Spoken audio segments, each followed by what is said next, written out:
इस्लाम का पवित्र महीना रमजान चल रहा है। रमजान में दुनिया भर के मुसलमान रोजा रखते हैं। शाम को मगरिब की नमाज के बाद रोजा इफ्तार करते हैं। मस्जिदों में बड़ी बड़ी इफ्तार पार्टियों का आयोजन होता है, जिसमें तमाम तरह के व्यंजन शामिल होते हैं। जाहिर है कि इन बड़ी बड़ी इफ्तार पार्टियों में खाने की भी बर्बादी होती है। खाने की इस बर्बादी को लेकर सऊदी सरकार भी परेशान है।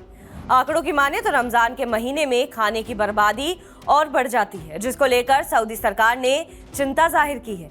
अधिकारियों ने खाने की इस बर्बादी को लेकर लोगों से अपील की है कि वो इफ्तारी के दौरान प्लेट में ज्यादा खाना न डालें।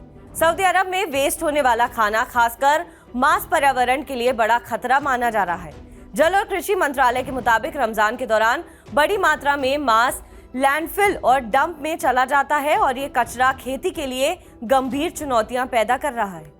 एक रिसर्च बताती है कि सऊदी अरब में रहने वाला हर एक शख्स करीब 184 किलो खाना हर साल वेस्ट करता है। कुल आबादी के हिसाब से यह आंकड़ा तकरीबन 4 मिलियन टन बैठता है। यानी सऊदी के लोग सालाना 10.7 बिलियन डॉलर से ज्यादा की कीमत का खाना बर्बाद कर देते हैं।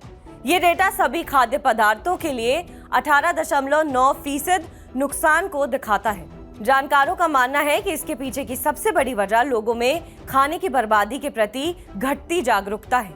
सऊदी सरकार के आंकड़े बताते हैं कि यहाँ हर साल 4,44,000 टन पोल्ट्री मांस और 22,000 टन भेड़ का मांस, 13,000 टन ऊंट का मांस और 69,000 टन मछली और 41,000 टन दूसरे तरह का मांस बर्बाद होता है। सऊदी अधिकारियों ने नोटिस जारी कर लोगों से मांस की बर्बादी को कम करने और खाने की बर्बादी से होने वाले नुकसान से जागरूक होने की अपील की है।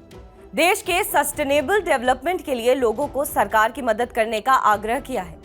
साथ ही लोगों को खाना अपनी जरूरत के हिसाब से खरीदने के लिए कहा गया है। दावतों में लोगों की संख्या को ध्यान में रखने और एक ही वक्त में ज्यादा भोजन ना परोसने की सलाह दी गई है।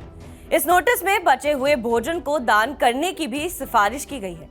गौरतलब है कि हाल ही में सऊदी सरकार ने मस्जिदों में इफ्तार को लेकर कुछ गाइडलाइंस जारी की थी, जिनके तहत नमाज पढ़ने वाली जगहों पर इफ्तार ना करने की बात कही गई थी। ऐसा इसलिए कहा गया था ताकि मस्जिदों के अंदर खाने पीने की वजह से किसी तरह की गंदगी ना हो।